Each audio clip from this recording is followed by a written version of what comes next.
Bonjour à tous. Bienvenue au bulletin d'information à Top News. Au sommaire, Syrie appelle à libérer 4 figures militantes enlevées il y a un an.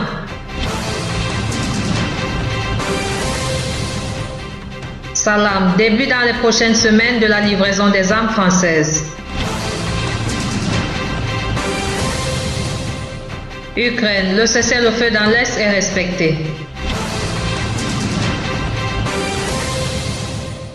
Mesdames et messieurs, voici les détails.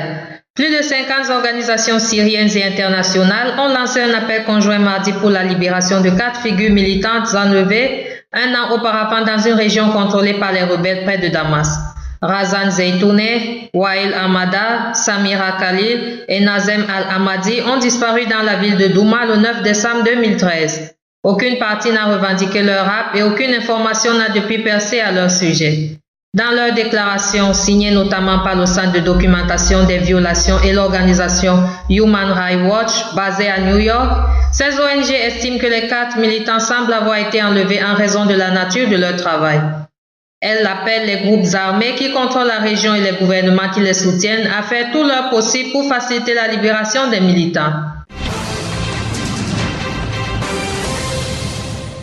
La conférence internationale sur la lutte contre la violence et l'extrémisme a débuté ce matin à Téhéran avec la participation d'une délégation syrienne présidée par le ministre des Affaires étrangères et des expatriés Walid al-Muallem et des représentants de 40 pays.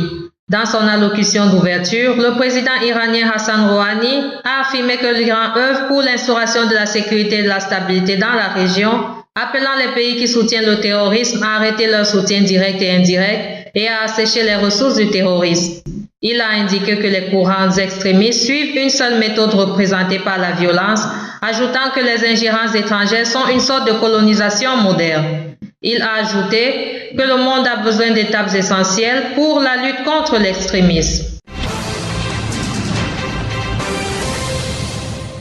L'Iran soutient l'initiative russe pour relancer des négociations entre le gouvernement et l'opposition syrienne et contribuera à une solution politique au conflit, a affirmé hier lundi à Téhéran le chef de la diplomatie syrienne Walid Muallem. M. Zarif a affirmé que l'Iran avait dit depuis le début du conflit que nous devions trouver une solution politique sans intervention étrangère destructrice. Toutes les parties syriennes doivent être présentes pour parvenir à une solution, a-t-il ajouté, espérant que ces efforts porteront leurs fruits. L'armée libanaise a mené plusieurs opérations contre des positions djihadistes dans le jus de Ersal et du Kalamoun, dans la Beka, durant la nuit de lundi à mardi, rapporte l'Agence nationale d'information. Des hélicoptères de combat et de reconnaissance ont pris part aux opérations. La troupe a infligé des pertes dans les rangs des djihadistes à Wadi Med. Ces derniers étaient en mouvement en raison du blocage des passages illégaux par l'armée la veille. Les militaires ont également interdit l'entrée à Ersal aux blessés, à l'exception d'un cas de la famille Ogéré. Le président de la Chambre de première instance du tribunal spécial pour le Liban, qui juge les assassins de l'ex-premier ministre Rafik Hariri, le juge David Ray, a indiqué mardi que le nom de Walid Jumblat sera ajouté à la liste des témoins de l'accusation. Le nom du journaliste Ali Hamadeh, frère de Marwan Hamadeh, sera également ajouté à cette liste, a précisé M.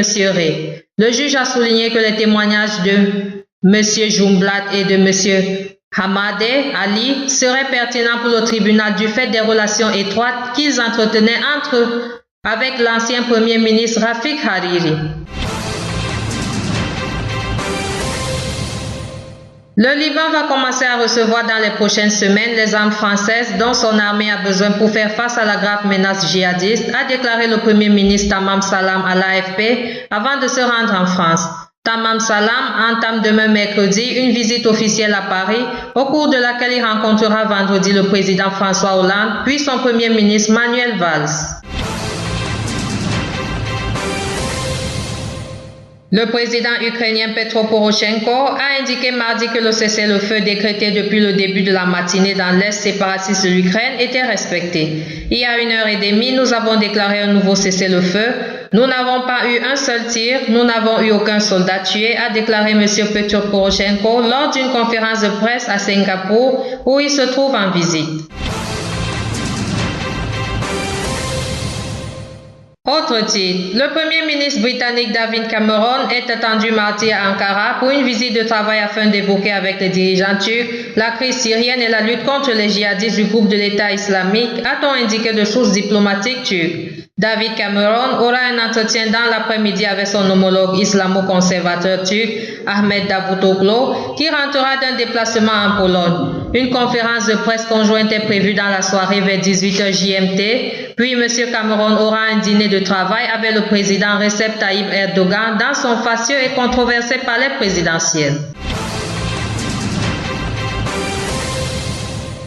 Enfin, une personne a été tuée mardi par l'explosion d'une bombe dans un village chiite de l'ouest de Bahreïn, petit pays du Golfe secoué par une vague de violence depuis le début en 2011 d'une contestation anti-gouvernementale, a annoncé mardi le ministère de l'Intérieur. L'explosion survenue à Karzakan a tué un Bahreïni et légèrement blessé un ressortissant asiatique, a ajouté le ministère sur Twitter, dénonçant une attaque terroriste. Lundi soir, un policier a été tué par une autre attaque dans un village chiite proche.